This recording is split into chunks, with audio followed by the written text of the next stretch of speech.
اعوذ باللہ من الشیطان الرجیم بسم اللہ الرحمن الرحیم۔ سورہ توبہ آیات نمبر 7 تا 16 میں مسلمانوں کو آئندہ مشرکین سے کوئی معاہدہ نہ کرنے کی ہدایت اور ان کی وجوہ کی تفصیل۔ اگر قریش مسجد حرام کے پاس کیا ہوا اپنا معاہدہ توڑ دیں تو ان سے بھی جنگ کرنے کی تاکید۔ قریش کے بعض سنگین جرائم کی طرف اشارہ۔ مسلمانوں کو ان سے نہ ڈرنے کی ہدایت اور یہ بشارت کہ آخری فتح مسلمانوں ہی کی ہوگی۔ اعوذ باللہ من الشیطان الرجیم۔ کیف یکون للمشرکین عہد عند اللہ وعند رسولہ الا الذین عاہدتم عند المسجد الحرام۔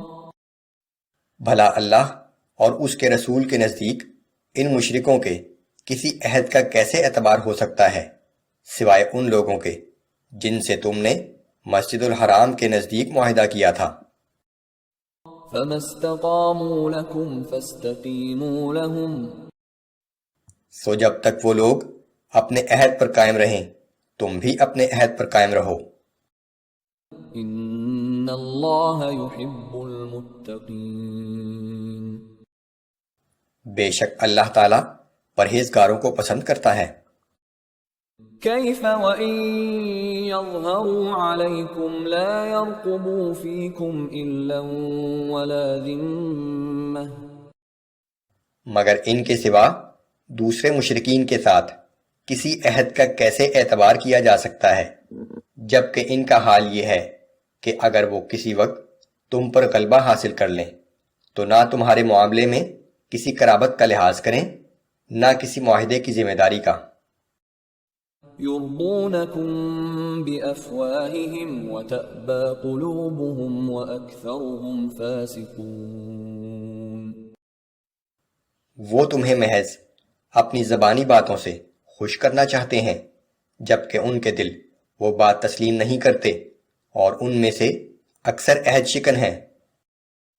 اشتروا بآیات اللہ ثمنا قلیلا فصدوا عن سبیلہ۔ ان لوگوں نے اللہ کی آیات بہت تھوڑی قیمت میں بیچ ڈالیں پھر لوگوں کو اللہ کی راہ سے روکنے لگے۔ انہم ساء ما كانوا یعملون۔ بے شک بہت ہی برے اعمال ہیں جو یہ کر رہے ہیں۔ لا يرقبون في مؤمن إلا ولا ذمة وأولئك هم المعتدون۔ یہ لوگ کسی مومن کے بارے میں نہ تو رشتہ داری کا پاس کرتے ہیں نہ عہد و پیمان کا اور یہ لوگ حد سے تجاوز کرنے والے ہیں۔ فَإِن تَابُوا وَأَقَامُوا الصَّلَاةَ وَآتَوُا الزَّكَاةَ فَإِخْوَانُكُمْ فِي الدِّينِ۔ پھر اگر یہ لوگ توبہ کر لیں اور نماز قائم کریں اور زکوٰۃ ادا کرنے لگیں تو یہ لوگ تمہارے دینی بھائی ہیں۔ وَنُفَصِّلُ الْآيَاتِ لِقَوْمٍ يَعْلَمُونَ۔ اور سمجھنے والے لوگوں کے لیے ہم اپنی آیات کھول کھول کر بیان کرتے ہیں۔ وَإِن نَكَثُوا أَيْمَانَهُم مِّن بَعْدِ عَهْدِهِمْ وَطَعَنُوا فِي دِينِكُمْ فَقَاتِلُوا أَئِمَّةَ الْكُفْرِ إِنَّهُمْ لَا أَيْمَانَ لَهُمْ لَعَلَّهُمْ يَنْتَهُونَ۔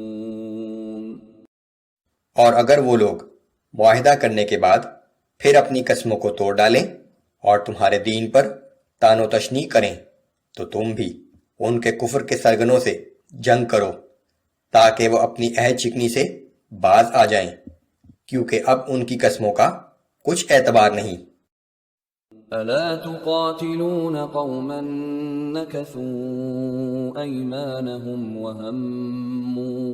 وَهَمُّوا بِإِخْرَاجِ الرَّسُولِ وَهُمْ بَدَؤُوكُمْ أَوَّلَ مَرَّةٍ تم ایسے لوگوں سے جنگ کیوں نہیں کرتے جنہوں نے اپنی قسموں کو توڑ ڈالا اور پیغمبر صلی اللہ علیہ وآلہ وسلم کو جلا وطن کرنے کا ارادہ کیا، اور انہوں نے ہی پہلی مرتبہ تم سے عہد چکنی کی ابتدا کی۔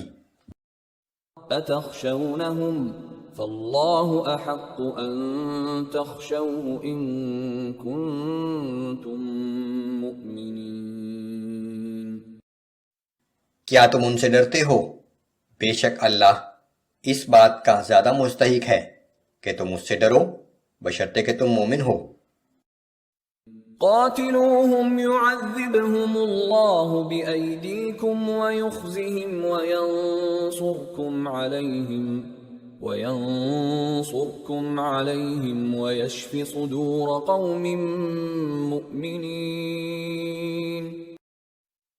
تم ان سے جنگ کرو، اللہ انہیں تمہارے ہاتھوں سزا دے کر رسوا کرے گا اور تمہیں ان پر غلبہ عطا کر کے بہت سے مسلمانوں کے سینوں کو ٹھنڈا کر دے گا۔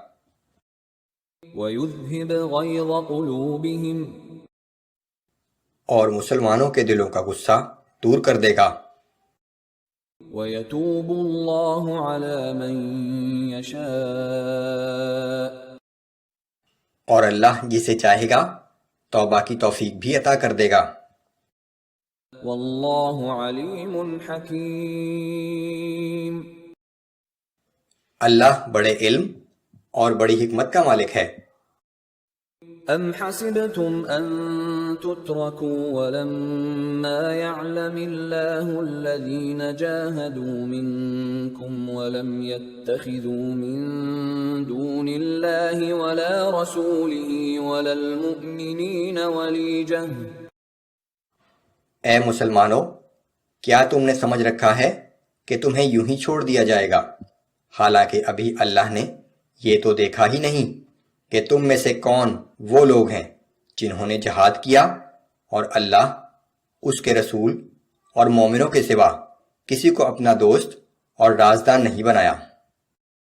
واللہ خبیر بما تعملون، اللہ تمہارے سب اعمال سے خوب باخبر ہے۔